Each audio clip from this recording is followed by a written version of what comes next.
Hello, good evening, friends. Welcome to the daily answer writing. In these sessions, I, Santosh sir, will take one editorial from the newspaper which is relevant from the mains exam point of view. And then what I'm going to do is I'm going to take up one question from the daily practice sheet and I will help you write a model answer.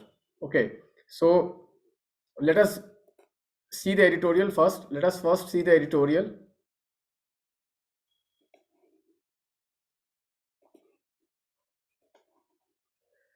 So I hope this editorial is visible to all of you. Okay. So the topic of the editorial is questioning the union. Questioning the union. So rather than going details of the editorial, what I will tell you is that I will analyze it from the exam point of view. From the exam point of view. So in this editorial, okay, what the author has basically explained is that why the Indian constitution has gone for the word union. See, we all know that Indian polity is a federal polity. We all know is that Indian polity is a federal polity. Okay, federal polity is a polity where the power of the state is divided between the center and the provinces. The power of the state is divided between the center and the provinces. That is called a federal polity. However, if we read Article 1, okay, Article 1 says India as a union. India as a union. It uses the word union. It uses the word union. So, why even after being a federal constitution, we have adopted the word union? Okay, that is what is basically the crux of the editorial from the exam point of view. Editorial has various other points which are political in nature. See, whenever you read editorials, whenever you are going to read editorials, my friend, I must tell you that you must be very careful that you have to only take those points which are basically non-political. Okay, otherwise what would happen is that those political points might come in your answers and you might lose marks. Remember, you are preparing for civil services. Okay, so the answers which you will be writing or the points which you will be writing in your answers must not have any political connotation. So our discussions will restrict to the syllabus, domain of the syllabus, rather than going into the politics. So I will explain you why this topic has come into the limelight. Okay, the topic has come into the limelight because of the recent speech given by the Congress MP Mr. Rahul Gandhi, okay, where he has given some comment on basically India as a union. Okay, some comment was used in that speech. Okay, in that context, this editorial has been written by Mr. Prakash Javadekar. Okay, and he goes on to explain why Dr. B.R. Ambedkar, the maker of the Indian Constitution, okay, has gone for the word union. Okay, rather than we have, okay, gone for the word federal. So why the union word was taken up? So let me just explain to you the background. Okay, see, when India got independence, we all know that there were a lot of problems, and majority of this problem was because of the partition. Britishers left a divided India, and that time India was not, okay, all the princely states were not united, and a lot of challenge was there in uniting this princely state into a one nation. Okay, so in this context, because of the various challenges which were posed to the unity and the integrity of the country, because of the historical reasons, Dr. B.R. Ambedkar opted for a word union, although we have adopted a federal constitution. Here, there can be questions on comparison between the Indian constitution or Indian federalism and the American federalism or the USA federalism. Okay, so you must know that if we if we can categorize, okay, there are two types of federalism. What generally we have, one is what, coming together type, okay, coming together, and one is what, holding together, okay. So if you see, okay, in coming together federalism, what happens that previous previous independent provinces, they come together and they form a federal government in order to basically strengthen the nation and to secure the nation, okay, to secure the nation and to strengthen the nation. That is what is called coming together federalism. This is what is there in America, okay. So in these kinds of federalism, okay, the ultimate power resides with the states, the ultimate power resides with the sovereign with the states, okay, or the provinces, okay. On the other hand, there are some federalism which is called holding together federalism, where basically, okay, the union has basically what, devolved the power to the state. The union has basically devolved the power to the state because of various reasons, because of variety of reasons, why the union, okay, or the federal government basically it divides the power through various provinces, okay. The reason might be, okay, diversity in the country, okay, various kinds of plurality in the country, okay, or can be the vast expanse of the country, we must know that generally countries which are basically large in size, having various diversity in religion, ethnicity, they go for federal structure, because federal structure gives a say in governance to all the sections of the society. So in generally in plural societies, we have a federal constitution, okay. So this is a basic background of federalism, which is basically the coming together federalism and the holding together federalism, okay. This is there in the NCRT also, I believe it is there in the class 10th NCRT polity. You must go and you must read it. It is very important for this year, both for the prelims and for the mains point of view. So let me just go back to the word union. Let me just go back to the word union. So what did I say was, the Indian constitution has gone for the word union because basically at that time, okay, there were various challenges to the basically the unity and integrity of the country. So we have opted for the word union, okay. And the Indian union is indestructible, okay, okay, because the states in India do not have the power to secede from the union, okay. This is very important, and this differentiates Indian union, okay, from other unions, that Indian union states does not have the power to basically, okay, secede from the union. So this is very important. So it is also called Indian union is indestructible, okay. So this article 1 is very important, okay. Indian union is very important. Why it is called union, why it is not called federal, okay. We have something which is called quasi federalism, where the center has more power compared to the states, okay, so let us just go through some of the key points of the editorial. Now let us go through some of the key points of the editorial. So the author says that, okay, we have opted for the word Bharat in the constitution to describe India, that is Bharat, okay. So this word Bharat is mentioned in the Rig Veda. The word Bharat is mentioned in the Rig Veda, and the word Bharat is also mentioned in the Vayu Purana. So this can be a prelims topic, okay. Prelims topic, not very important from the mains point of view, let us now go further in the article. The article also talks about that India is a union of states, as explained by Dr. B.R. Ambedkar himself while drafting the constitution. The Constituent Assembly, okay, during the debate, okay, Ambedkar and the members worked with several ideas on how Article 1 of the Constitution should be constructed.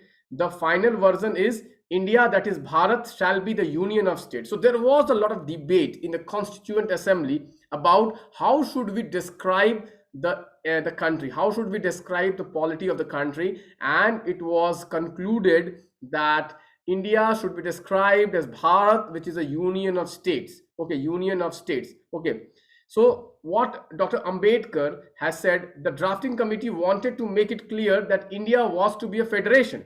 India was to be a federation. Federation. India is a federal country, and the drafting committee was very particular about it. Okay, the federation was not the result. If you see here, the federation was not the result.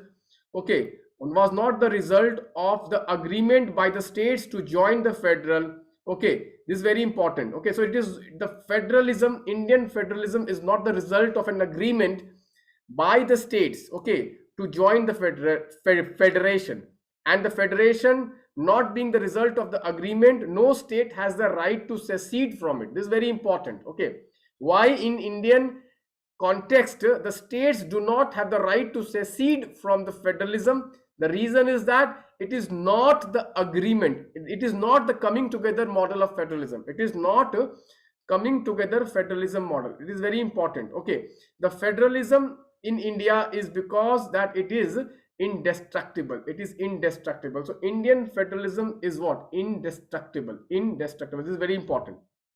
See, we must appreciate the point that, okay, in America what happened was, okay, there was a lot of lot of issues were there. Okay, and because of the, if you see the civil war, and there was a civil war also to be to make it a federal structure. Okay, and but in India the case was very different. India, the case was very different, where the central government, okay, that devolved the power to the state. So it is like more of a holding federation, rather than in America, where basically they were their American federalism is what? Coming together federalism. So here the comparison has been made, here the comparison has been made, and here the context has been explained, that he said that while Americans had to wage a civil war to establish the states within the US has no right to secession, and their federation is indestructible. But the drafting committee has written in the constitution itself that Indian federalism is an indestructible federalism. So this is very important. This context is very important. Okay, now let us see the question which I have framed, the question which I have framed in the daily practice sheet. Let us try to answer the question. Let us try to answer the question. So the question is very straightforward. The question is very straightforward. Indian federation is union because it is indestructible. Okay, and the basically the directive is discussed. Directive is discussed. Okay, so we can start. See, every polity answer I have already told you, although it's a static question. Okay, many a times you will have a very static question coming in the mains examination. However, your approach must be that I must always link the question to the current context. See, linking to current affair is a key to get very high marks in the UPSC mains examination. Candidates who are successful in linking the question to the current context generally end up getting high marks and getting selected in the final list. So always I have been emphasizing that in the introduction, my friend, in the introduction will basically follow the IBC model. IBC model means introduction, body and conclusion model. In the introduction, my friends, we will start with the context of the speech, the context of the speech in the basically parliament of an MP. In that context, this word union has basically now come to be debated among the experts, among the legal experts, among the political experts. This word union has come to limelight. The word union has come to limelight. Then what we can do is, then we can start the body. In the body, what we can start with is basically article 1. See, I have been emphasizing that in the questions of polity, in the questions of polity, my friend, I have emphasized many a times, and I'm emphasizing today itself again, is that whenever you get a polity question and whenever there is a scope to mention the constitution articles, so you should mention constitutional articles. Okay, so article 1, okay, 1 mentions that India, okay, India, that is Bharat, okay, is a union of state, is a union of state. Okay, union of state. Then you can go on to say that although the Constituent Assembly was very clear that India is a federal in India is a federation, or where India has adopted a federal constitution. However, it went for the word union. It went for the word union because of the because of the context, because of the context in which Indian Union was being created. Indian Union was being created. The problems of partition, the problems of riots, the problems of various princely states, okay, which were brought together, and there were tendencies that time. There were various tendencies of secession also, because in union was being knitted by the Sardar Patel. He has done a great service to our nation, where he brought together all the small princely states into the Indian Union. So that was the context. So in that context, okay, India did not go for the word federation, rather than India went for the word union. And it made very clear that India is going to be a union which is basically where it is indestructible in the sense that the states do not have the power to secede. The states do not have the power to secede from the union. This is very important. You must write this. This is very important. You must write this. And you must also basically explain here, okay, the two models. You must explain here that in the body, you must explain here the two models. One is basically the holding together model, and basically the coming together model of the federalism. You have to explain this, where you can explain this. Okay, here basically there is no agreement. Here there is an agreement. Okay, states come together in an agreement and they make a union. Okay, so here the states have more power, here the states have relatively lesser power. So this you must write, and you must categorically mention that India is basically a holding together federalism, where okay, the power has been devolved to them. Okay, federalism structure has been created in order for administrative convenience. We must always remember, why was the federalism adopted? Okay, the federalism was not adopted for the sake of federalism. The federalism was adopted for the sake of administrative convenience. Dr. Ambedkar has said in the Constituent Assembly that we are creating a federation, we are creating states, okay, for administrative convenience. For administrative convenience, this is very important. Okay, so we are a union. Okay, in essence, we remain a union, although we have created states in order to achieve administrative efficiency, in order to basically give a say to the people of various ethnicity, various religion, and various regions. Okay, that is the important. So India is a holding federalism. This you have to mention. And in the end, you can mention that okay, Indian federalism has survived. In the conclusion is very important, sir. Conclusion is very important. In the conclusion, what you can mention, that Indian federalism has survived. Last 70 years, we have survived always. Okay, although there are some challenges in the federal structure what we have, and that has to be resolved, okay, through constitutional means only. They have to be resolved through constitutional means only. And in that context, my friend, you can mention cooperative federalism. You can mention article 263, in interstate council. You can mention interstate council are the forums where these issues of federal structure can be resolved. So if you have any doubt, if you have any problem, you can basically comment in the comment box. If you are facing any problem, you can comment in the comment box. I will try to answer those queries.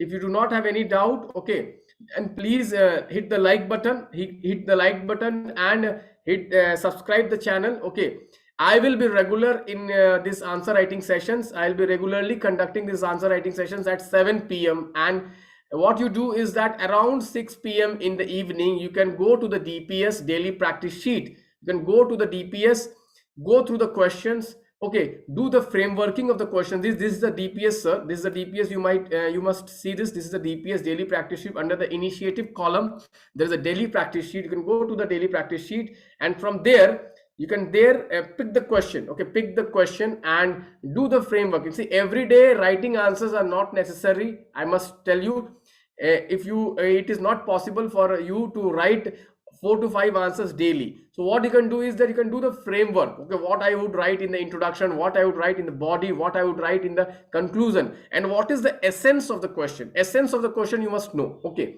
not necessarily you have to sit for 10 minutes 15 minutes and write an answer. Okay, but for the beginners who are struggling for in answer writing, so they can definitely write 1 or 2 answers daily. Okay, here I would like to point one more point, that every day I am sharing various facts. Every day I am sharing various facts in the daily practice sheet, and these facts are like gold. These facts are like gold for your answers. For your answers, see, in the mains answer, okay, using facts is very essential to get very high marks, because you have to substantiate your points. Without substantiation, your answers will not carry very high weight. Okay, without substantiation, your answer will not carry the weight. Okay, and it will not get the marks. So every day I give various mains facts which I gather from the newspaper itself. Like today I have given two important facts. One important fact was on pollution. There was a United Nations report which says that the number of people who have died because of pollution in the last 1 year is more than the people who have died because of the COVID-19. Okay, and second interesting fact was regarding inequality and poverty. Okay, it says that according to the Oxfam report, 60% is the increase in wealth of the billionaires. 60% is the increase in wealth of the billionaires during the COVID-19 pandemic, which is more than the last 14 years. On the other hand, according to the World Bank, the number of poor people have increased throughout the world, and this is true for India also. So these are the facts which you can make use in your answers. So you keep jotting down these facts. These facts are going to be very useful to you. Thank you, friends. I hope that these sessions are really adding value to your preparations, because the idea here is that I must be able to add value, okay, in your preparation, so that you are not dependent on what a test series. See, many people, they join test series, and in the end they do not learn also how to write answers. So that is the idea here. Every day I'll be picking one important editorial from the exam point of view. So in 365 days you will get 365 issues which will be discussed by me, and a model answer or the model question and answer will be also discussed with me. So in a year 365 issues are prepared, and I hope in the mains examination you will find that many questions which I am going to discuss in these 7 p.m. sessions are going to reflect in the mains question paper. I am very confident of that. So thank you